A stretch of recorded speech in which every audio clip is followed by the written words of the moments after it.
Sa ibang balita, doble penitensya ang sinapit ng ilang taga-Pasay na nasunugan kagabi. Aabot po sa 40 bayan ng natupok, nakatutok si Jomer Apresto.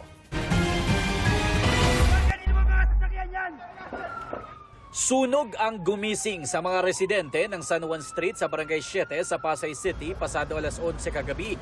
Kabilang sa mga nasunugan ng 55 years old na si Carmela na natutulog na noong mga oras na yon kasama ang kanyang 4 na buwang gulang na apo. Natutulog po ako, naramdaman ko mainit eh. Yung pagbaba ko yun, nakita ko na malaki ng apoy. Kaya lang, siyempre yun ako niligtas yung apo kong maliit. Natutulog. Ang hirap po, masigatas ng apo ko, wala ako nailigtas. Ayon sa Bureau of Fire Protection, umabot sa ikalawang alarma ang sunog.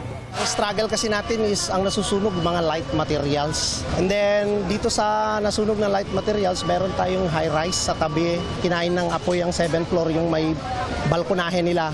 Agad din naman naapula ang sunog dakong 1:11 ng madaling araw. Umabot daw sa 70 truck ng bumbero ang rumesponde.